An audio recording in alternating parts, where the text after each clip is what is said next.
guys? Welcome back to another whiteboard chat, and today we are going to talk about cannabis and sleep. Okay, so this was a requested topic by several people. It's not a super cut and dry topic, but I think there's some good practical takeaways, not just about the use of it, but also just about sleep in general. So it's, most people are aware that there are a lot of people that use marijuana as a sleep aid, and some people feel they have success with it. Obviously, some people get a calming effect from it, so on and so forth. A lot of states you can get medical marijuana card for anxiety and different types of ailments like that. And where does it fit into the sleep equation, or does it? So where does it kind of fall there? Well, first off, our main components here are THC and CBD, as most people know. THC obviously being quite a bit more powerful than the CBD component generally. Now, this part is kind of really revealing in terms of what effects you could expect. So is THC a stimulant, depressant, or hallucinogen? Well, it's definitely not classified as an opiate, okay? But in terms of stimulant, depressant, or hallucinogen, it kind of really depends. So it depends on the person, how they metabolize the drug, but also there are many different strands, and I am no expert on this by any means, but I'm sure some people are way more knowledgeable than me on the whole strand, component. But there are many strands, and they can have different effects, different ratios of active ingredients, different, some of the other actives or components in there may vary. So yes, it can vary, certainly. So for some people, it might be a stimulant, might be a depressant, might even be hallucinogen, and dosing also matters. There is definitely going to be a potential change in effect with higher versus lower dose. What about CBD? Now, this one's also not as cut and dry. There have actually been several studies on CBD showing that it has a stimulant effect. Okay, kind of contradictory to what you would expect because it's being used for anxiety and depression and all of these things. But that's what some of the research shows. Now, you can get CBD isolate, you can get CBD whole extract, which will have all the components to it. So of course those two may vary.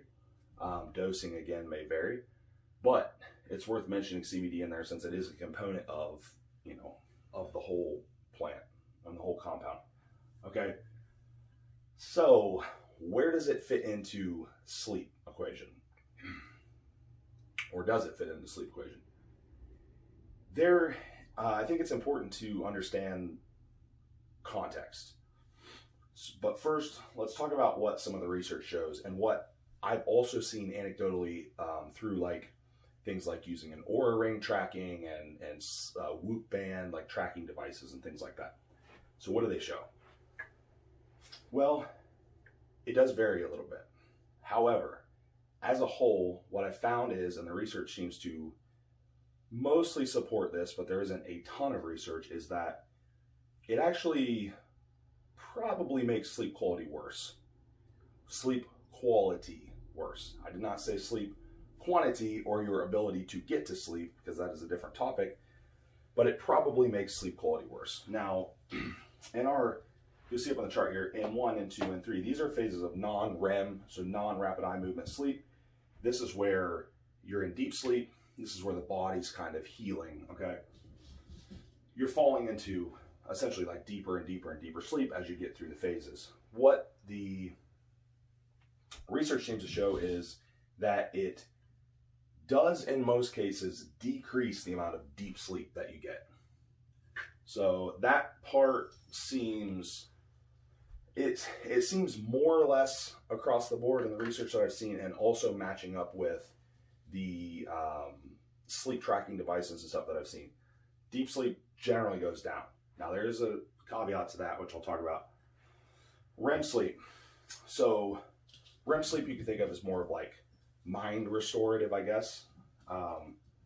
It's a lighter sleep. REM sleep, equal or less than. So some people, no real change. Some people, slightly less REM sleep. So I mean, best case scenario is REM sleep is equal and deep sleep goes down, or they both go down, potentially. Right? So that, I mean, that's not really a great outcome. So why would anyone use it? Well,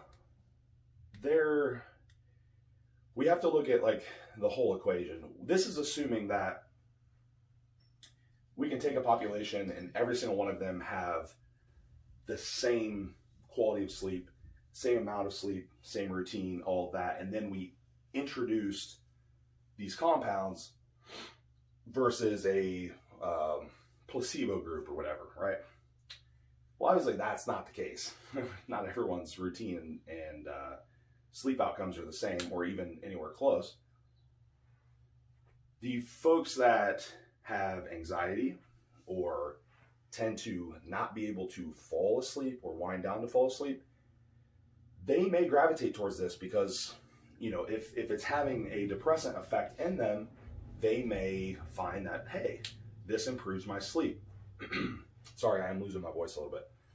They may find that this does improve their sleep for obvious reasons. Now, it improves, and I should say that it improves their ability to fall asleep. Does it improve their sleep quality? Maybe. Now, if they're not sleeping at all because they can't fall asleep and their sleep's horrible, yeah, it might improve their sleep quality because it's allowing them to fall asleep, right? Does it, if they are able to sleep okay after they fall asleep, but the falling asleep part is the hard part, will this improve their sleep quality? Probably not. But is it going to, is it better than not sleeping at all? Well, of course, right? If it's better than really terrible insomnia, absolutely. I mean, that's kind of a no-brainer. But, you know, when I'm looking at these situations, and this goes for any type of sleep medication and even over-the-counter stuff. So like even over-the-counter sleep supplementation, which I do use in certain cases. I'll use it in cases like trying to reset circadian patterns in people that have bad habits and potentially fill in the gaps of like people that their neurotransmitters are depleted or we suspect they're depleted, and we're trying to improve their routine. But as a permanent thing, these are not what I would consider permanent solutions. They can maybe bridge the gap between issues and correction, but not as a permanent issue, because our bodies has circadian system that's built in to work extremely well. It's just a matter of whether you support it or not. And it gets a little difficult or very difficult because there's a lot of things that can cause insomnia or just general like lack of sleep quality.